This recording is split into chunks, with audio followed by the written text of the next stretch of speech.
youtube.com/MugenLord. Subscribe to the channel for gaming news, updates, discussion, and live streams. Signing off.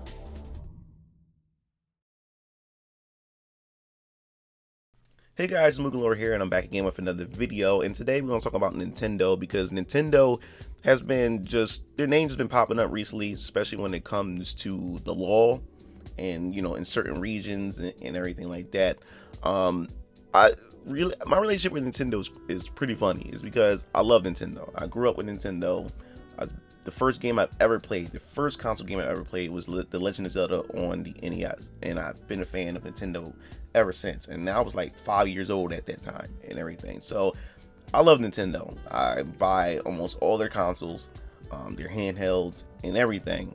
And then you have, on the other hand, where I kind of like despise Nintendo and how they treat consumers when it comes to some of their policies and everything like that. And you have people out there who's like very critical of them in that aspect, and then you have other people who just pretty much defend their stance on consumers, on how they treat their consumers and stuff like that. So I want to just go into this article because it looks like that they've been taken to court for some time now I believe in the UK, on the other side of the world, that about their return policy on pre-installed pre-orders, and when you buy digital products from the eShop and everything. And it seemed like that Nintendo had pretty much won on their stance, and we're going to dive right into that right now. So in the article right here, it says Nintendo wins court decision that continues to prevent eShop pre-order cancellations. So it said it looks like it will continue to be impossible for Nintendo eShop customers in Germany and Norway to cancel pre-orders, according to a new court ruling. The gaming company has been on both sides of numerous lawsuits over the years, most recently having a $10 million case against Nintendo, which was originally passed in 2017 and claimed they infringe upon pre-existing patents when creating the Wii controller. Now, I remember that too. Then been overturned 2 years later. The eShop itself has also seen some small controversies, with Nintendo pulling an adult game from the service last year after a lack of adequate censorship.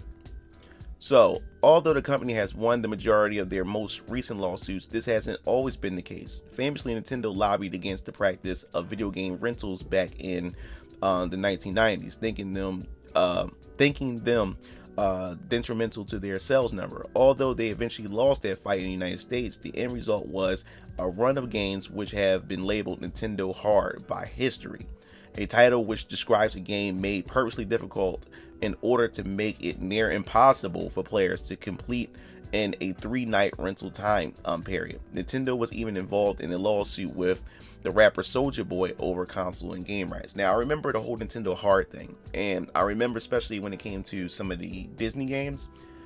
I believe it was the Lion King. Lion King was designed in a way that was really, really hard. So if you rented that game, most people couldn't beat the game within the 3-day time period, like the rental time period and everything like that. So Nintendo tried to find ways to work around it, around that issue.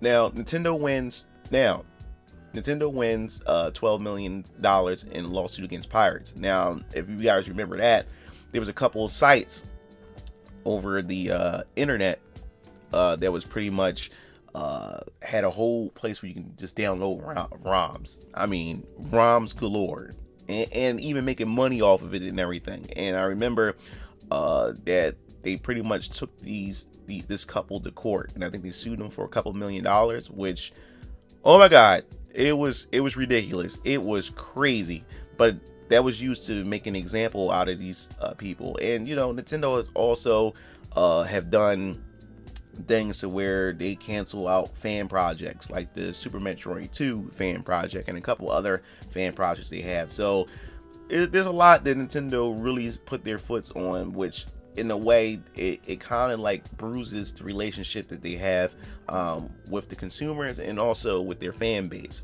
So it looks like Nintendo's on a roll with legal wins, having recently won a case against the German Consumer Protection Authority. According to a report by Nintendo Everything, the Norwegian Consumer Council originally raised concerns about players' inability to cancel their eShop pre-orders back in February 2018, which eventually led to the German authority taking Nintendo to court over the matter. However, it was officially ruled Nintendo will be able to continue on with business as usual, at least for the time being. So the court's decision has reportedly been appealed, but it will likely be up to a year and a half before any future action is taken. In the meantime, players who pay for and then preload a game from the Nintendo eShop will continue to be unable to cancel their purchases, even if the game has not yet been released to the public. This is in stark contrast to the way pre-orders work in other organizations like GameStop, where players can cancel their purchases and receive cash refunds up until the game arrives. Now, the ability to refund a pre-order is something of a complex situation, with the pre-order data on the console essentially meaning the player already owns part of the product, even if it's currently inaccessible. But the thing about that is, like how Steam and I think is Steam, and somebody already pre-installed it and stuff like that, they can pretty much remove that game anyway out of your Steam library. So that shouldn't be an issue at all.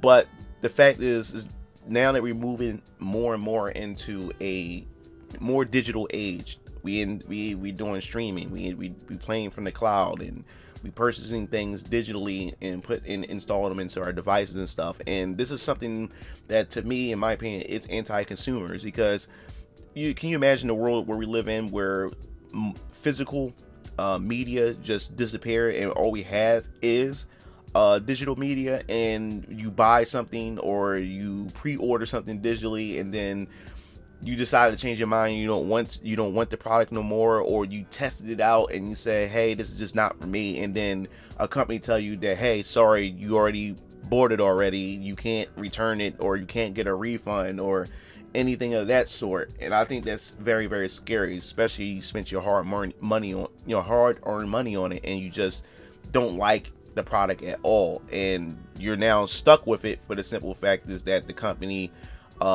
policies is just garbage, and I just think that Nintendo is really, really making a mistake on that forefront. But it's like Nintendo has been, I don't know, they've been on the ball. They've been winning a lot of their lawsuits, and they've been cracking down on a lot of mods, fan games, ROM hacks, and ROM sites in general. They've just been winning on that forefront. Now, when it comes to piracy and stuff like that, there's a gray line when it comes to piracy and stuff like that.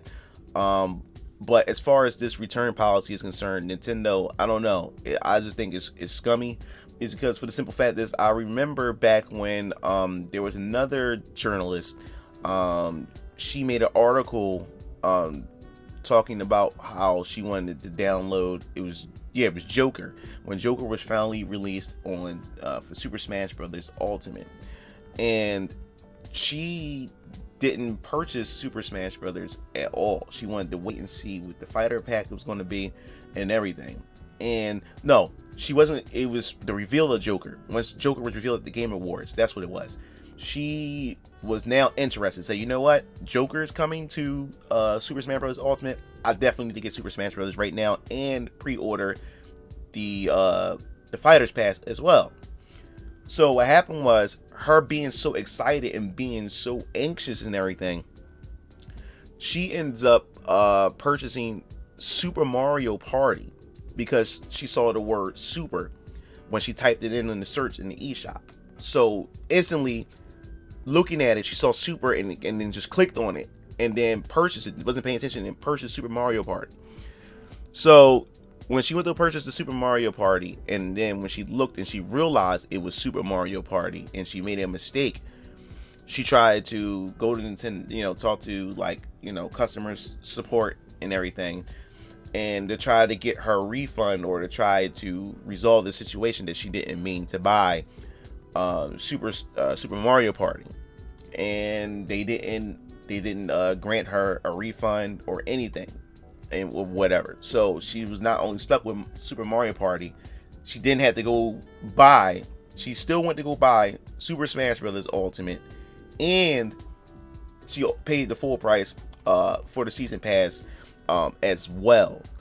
So not only that, Nintendo not only just made money off of a game, which is Mario Party, that the consumer didn't want. They still made money off the Super Smash Bros. Ultimate, and they made money off the Fighters Pass, which I just think is really, really like scummy. I really don't like that. And she was upset, but at the same time, she said, "Oh well, I guess I'll just play with my friends and with my family and everything." But they have this thing to where their policy is make sure to read the instructions and read what's being included before making the decision to pre-order or pre-install or purchase any game on the eShop, which I don't think that's fair. You know, like yes, it's important. You must read the instructions and what's required and what you're getting from the product. But at the same time, there's still a product that you may decide to say, you know what, I changed my mind because maybe finances in another places need my money somewhere else, and I'd rather just pull my money off and put my finances in other places and stuff like that. Or say for instance a loved one had bought the game for you or reserved it for you, and they came back and said, hey, I already reserved the game for you already, I bought it for you or something, and not knowing that you already reserved it already, say you like, you know what, my loved one or someone that had bought it for me or reserved it for me, let me just take my pre-order off. And then you come back and say, you know what, they tell you that you can't do that. So I don't know, man. I don't like that at all, and I just think it's very anti-consumer.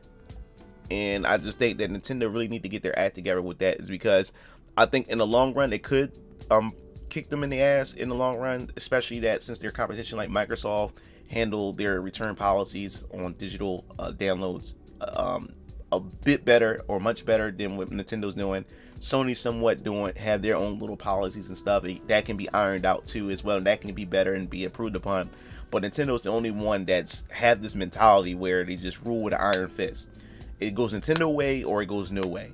And then at the same time, they're lacking in other areas like their online service for Nintendo Switch and stuff. And you know, they just had this thing, it just has to go the Nintendo way. They're very protective of their IPs. They very strict on how they deliver their content and how they want their content to be experienced and stuff like that. So Nintendo has this very old-fashioned mentality, I guess you could say, with, you know, with how their culture is, you know, over there, old business culture and stuff like that. So they still have those things intact and stuff like that. And how long would that be able to hold before it eventually begins to like buckle? You know what I'm saying? So I definitely want to hear your thoughts on this. What do you think about this whole return policy that Nintendo have when it comes to their digital products from the eShop? Have you ever have any issues concerning that? Because me and personally I haven't. It's because I'm not really still into the whole digital thing. I don't get me wrong, on Steam it's much different, but when it comes to my consoles and stuff, I don't really do anything pre-installed much, and I really don't buy much from the eShop unless it's like the Fighter Pass or something like that to, you know, to install and, you know, and add on to the game or whatever like that. But I really haven't encountered those issues. But if you have encountered those issues, what was it like, you know, going through that? I definitely want to hear your thoughts in the comment sections below. And do you think that Nintendo will eventually like loosen up just a bit when it comes to this? Definitely want to hear that as well. If you like the video, pass it around, share it, subscribe. And also, if you want to hear more news like resolving or surrounding this whole lawsuit issue with Nintendo, definitely hit the bell to be notified. This is MugenLord signing off. See you Game Fiends later. Peace out.